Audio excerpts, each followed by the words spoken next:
18. 18 was the last time you smoked dope. What? Last week? What made you think that was a good idea with 2 felonies pending to come be smoking marijuana? You don't know? And you're not working? Obviously, you know that's a violation, number 1, of the law and of your bond conditions, right? Speak up. How do you think you're going to get a job if you're smoking marijuana? What?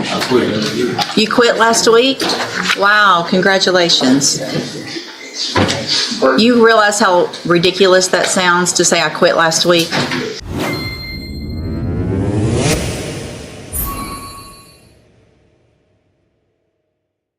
Please.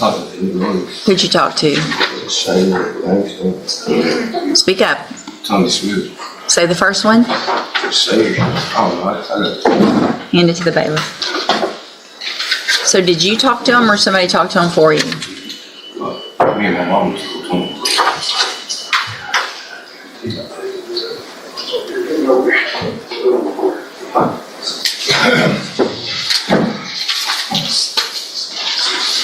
So are you do you go to MHMR, Spindletop? No? What's that written on here for? Well, I don't know. You don't know? So are you working? Why not? You don't know? Where have you been looking? I went to work. But I had to do my ID. I had his ID. Do you have your ID now? Okay. If I test you this morning, you gonna have anything in your system? Have a seat, let's double check that. Okay, that's fine, I'll do the plea in just a minute. How old are you, Mr. Jubert? 18 was the last time you smoked dope. What? Last week? What made you think that was a good idea with 2 felonies pending to come be smoking marijuana? You don't know? And you're not working? Obviously, you know that's a violation, number 1, of the law and of your bond conditions, right? Speak up. How do you think you're going to get a job if you're smoking marijuana? What? You quit last week? Wow, congratulations. You realize how ridiculous that sounds to say I quit last week?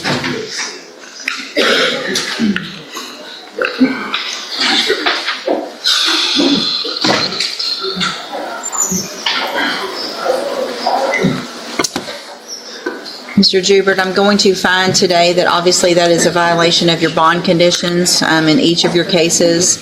I'm going to raise the bond in each of your case because of that violation. Let me see what they were previously at.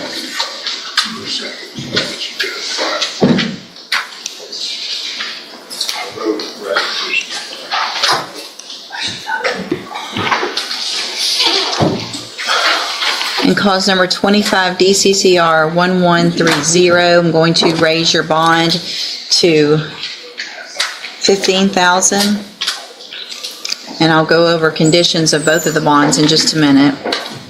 And then in cause number 25 DCCR 1131,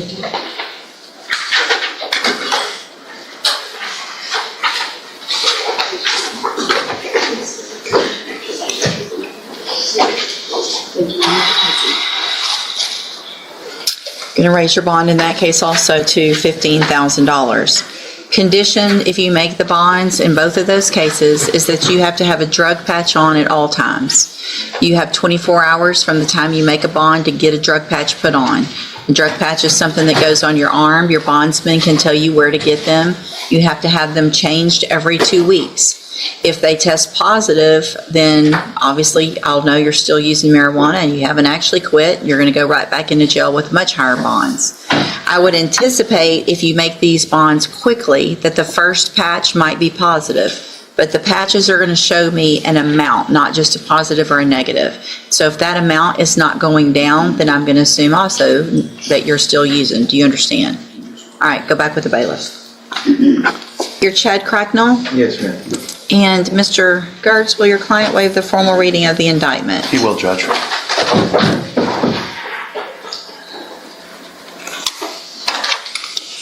Mr. Cracknell, you're charged in cause number 22-39948 with a second-degree felony. I'm sorry. The state has elected to proceed on the lesser offense of a Class A misdemeanor, solicitation of prostitution, under Section 43.02. And how do you plead to that charge? Guilty. And are you pleading guilty freely and voluntarily? Yes, ma'am. And because you did what they've charged you with? Yes, ma'am. And so I'm going to, just to make sure, based on our previous discussions, the charge is from 2021, and the law that would be in place at that time would be from the code, I guess, that we have dated 19 and 20, where there's been some changes in the level of the offenses of solicitation of prostitution, and the lesser included offense at that time of solicitation of prostitution, well, the offense of solicitation of prostitution at that time was a Class A misdemeanor, which is why that is what we are referring to and pleading to at this time, which is a lesser of the offense that he's been charged with, which is for a child under 15. Correct, everyone? Under 18. But Under yes. 18, I'm sorry. Yes, that's Same. correct. Okay. And so, Mr. Cracknell, I have here on the tablet some documents that have your signature on them that the state's marked as Exhibit Number 1. Before you signed these, did you go over them with Mr. Gertz? Yes, ma'am. Do you fully understand them? Yes, ma'am. And do you understand, if I follow the agreement that you've made with the district attorney, that you'll be waiving or giving up any right to appeal? Yes, ma'am. And it looks like the agreement that you've reached is for a 2-year deferred probation, so you'd be on probation for 2 years. You're ordered to pay a $500 fine and to follow all of the rules and conditions of probation. Is that your understanding? Yes, ma'am. And are you a U.S. citizen? Yes, ma'am. State Tenors Number 1, Judge, we have no objection.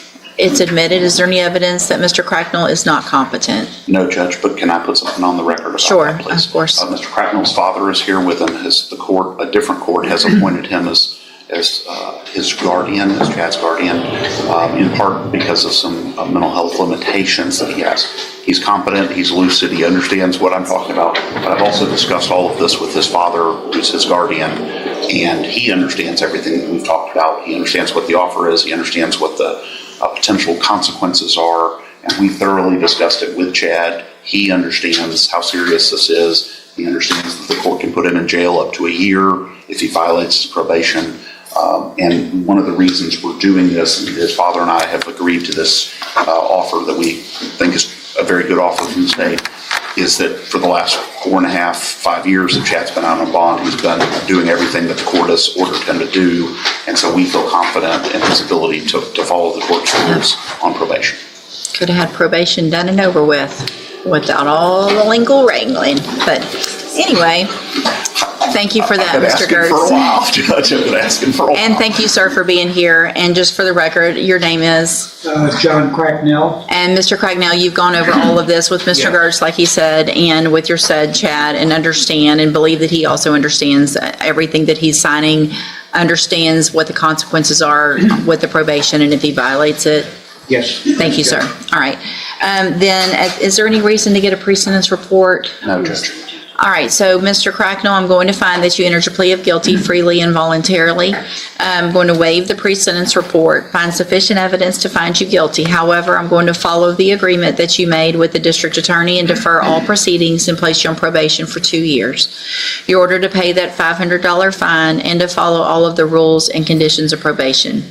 If you do that, this is a great opportunity because you don't have a conviction on your record. And if you successfully complete the probation, the case will actually be dismissed at the end. You'll never have this conviction. The other side of that, though, is if you violate any condition of probation, you don't follow the rules with probation, you can come back to court, I can find you guilty, and you could go to the county jail for up to 1 year. Do you understand? Yes, ma'am. All right, then, I'm going to hand you, oops, let me get that printed. I've got it filled out. You don't need it. Send it to, Okay, thank you. I'm going to hand you the trial court certification in just a minute that shows this was an agreement that I followed, so you waived any right to appeal. And then you'll just need to have a seat as soon as I hand that to you. You can have a seat here in the courtroom, and the lady that's at that desk right there is with probation. She'll call you up when she's ready to go over all of your paperwork. Okay. All right, good luck to you, sir. Thank you, sir. Thank you. Thank you, Mr. Gertz. Here's your, Mr. Gertz, there's your... Thank you, Judge. Good morning, you're Aaron Riley. Yes. You're Maverick Neal. And Mr. Doyle, will your client waive the formal reading of the indictment? Yes, ma'am, you go. Mr. Neal, in cause number 24, DCCR 2436, you're charged with the second-degree felony offense of aggravated assault with a deadly weapon. That's from October 26th of 2024. And how do you plead to that charge? Are you pleading guilty freely and voluntarily? Yes. Nobody made you plead guilty, right? Okay. I have here on the tablet some documents that have your signature on them that the state has marked as exhibit number 1. Did you go over these documents with Mr. Doyle?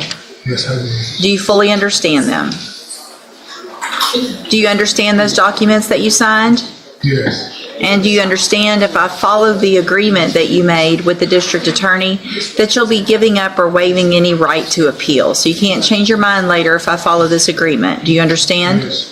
And it looks like the agreement that you've reached is for, is that a 5 Yes, ma'am, I'm sorry. 5 years deferred probation? There would be a $500 fine, and you would be required to follow all of the rules and conditions of probation. Is that your understanding of your punishment? So if I follow the agreement, you would be on probation for 5 years? Yes. Okay. Also, do you understand, if you're not a U.S. citizen, that a plea of guilty or no contest may result in your deportation, exclusion from admission to the country, or denial of naturalization under federal law? Are you a U.S. citizen? No. Are you a U.S. citizen? Okay. State tenors number 1. No objection, Judge. It's admitted. Is there any evidence that Mr. Neal is not competent? Not that he's competent. Okay. In my opinion. Thank you. And so, Mr. Neal, I'm going to find that you entered your plea of guilty freely and voluntarily, find that you're mentally competent and you understand the nature and the consequences of that plea. Find sufficient evidence to find you guilty, but I'm going to reset your case for sentencing so that the probation department can do a pre-sentence report. That'll give me more information about you, your case, and then we'll come back later for sentencing. When you leave today, you need to stop and talk to probation on your way out, and she's sitting at that desk right over there. All right? So stop and talk to her, and then we'll see you back at sentencing. Do you understand? Okay, so you'll have one more court date for sentencing, okay? Okay, stop and talk to right over there, the lady. Thank Thanks, you. Judge.